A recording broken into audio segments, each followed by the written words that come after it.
welcome back to another voiceover for our workouts. Today I'm going to run you through our push day workout. So we're working predominantly our pecs, our triceps and our shoulders today. So warming up for the bench press, we've got Alex doing some presses just with the bar, and you can see me doing some shoulder mobility just with a broomstick. So you want to make sure that you keep your elbows relatively straight through it and just rotating through your shoulder to make sure that you're not tight and you're not going to cause any injury. Moving on to our first exercise is the flat bench press. As you can see, Alex has her elbows nice and tucked in. There's a little bit of debate whether you should do bench press with a flared elbow or with a tucked elbow.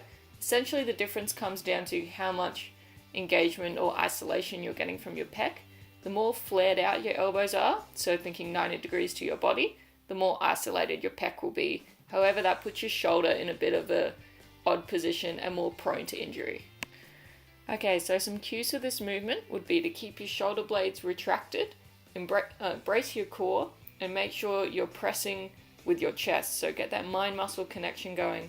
Make sure you're pressing with your chest rather than your arms. So because your shoulder blades are retracted, you'll be able to stabilize through this exercise with your lats and your rear delts. The second compound movement that we do in this workout is our standing shoulder press. And this movement works all three head of our deltoids, which is our anterior, our lateral, and our posterior delt. It also works our traps, rhomboids, biceps, triceps, and core.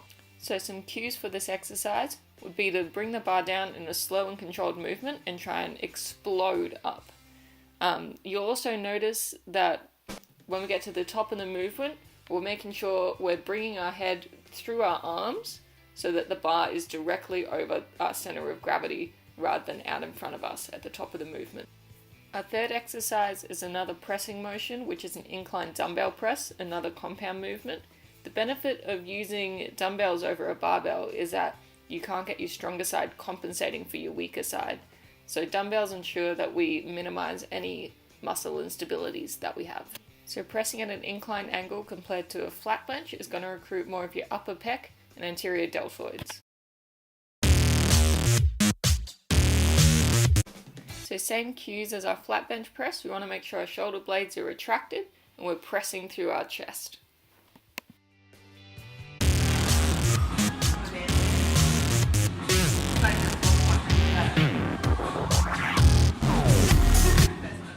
Okay, our fourth exercise for this workout is another compound movement, which is our dips. And dips will predominantly work the lateral and medial head of the tricep. So it's important to also do overhead work, such as we did with our shoulder press, to ensure that the long head of the tricep is getting worked as well.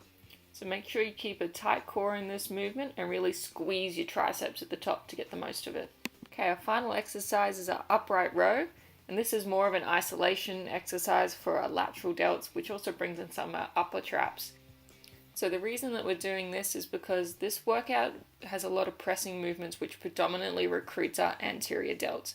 So when you're doing this movement, bring your shoulders just above your shoulder height to make sure you're getting the maximum range of motion that you can in your lateral delts. So grip the bar at shoulder width. I find any narrower will give me shoulder pain.